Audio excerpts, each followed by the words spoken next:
गुजरात का अहमदाबाद शहर एक वर्ल्ड क्लास स्पोर्ट्स सिटी बनने की ओर अग्रसर है। पूर्वी अहमदाबाद के वस्त्राल इलाके में नगर निगम की ओर से 52 करोड़ रुपए की लागत से एक अत्याधुनिक स्पोर्ट्स कॉम्प्लेक्स निर्मित कराया गया है। बहुत जल्द ये बहुमंजिला स्पोर्ट्स कॉम्प्लेक्स शुरू हो जाएगा। इस खेल परिसर में खिलाड़ियों के लिए इंडोर और आउटडोर दोनों तरह के स्पोर्ट्स की सुविधा विकसित की गई है।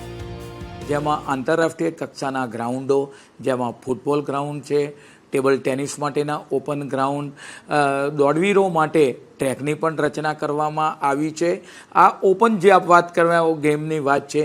ઇન્ડોર ગેમની જો ચર્ચા કરવામાં આવે તો બેડમિન્ટન માટે 4 થી 5 કોર્ટ, એની પ્રેક્ષક ગેલેરી, તદુપરાંત આપણે વાત કરવામાં આવે કે ટેબલ ટેનિસ, ચેસ, તદુપરાંત સ્વિમિંગ કે જે લોકો તરવૈયા છે એ સ્પર્ધામાં ભાગ લઈ શકે તે માટે સ્વિમિંગ પુલની પણ અંદર રચના કરવામાં આવી છે।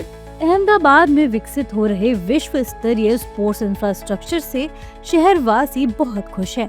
इनका कहना है कि अत्याधुनिक स्पोर्ट्स फैसिलिटीज मिलने से युवाओं को खेलने का अवसर मिलेगा और वो खेल की दुनिया में नाम कमा पाएंगे।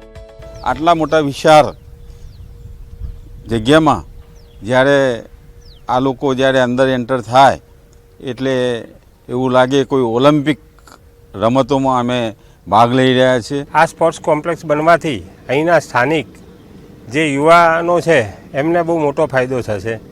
એ પોતે રમતગમત ક્ષેત્રે બહુ સારું નામ બનાવી શકશે। અહીં એ લોકો પૂરી તૈયારી કરી શકશે। अहमदाबाद सिटी को 2030 के कॉमनवेल्थ गेम्स की मेजबानी मिली है। ऐसे में शहर में विश्व स्तरीय स्टेडियमों और दूसरी खेल सुविधाओं की बहुत जरूरत है। मुख्यमंत्री भूपेंद्र पटेल के मार्गदर्शन में अहमदाबाद नगर निगम द्वारा निर्मित ये स्पोर्ट्स कॉम्प्लेक्स शहर को वर्ल्ड क्लास स्पोर्ट्स इवेंट के लिए तैयार करने में बेहद कारगर साबित होगा।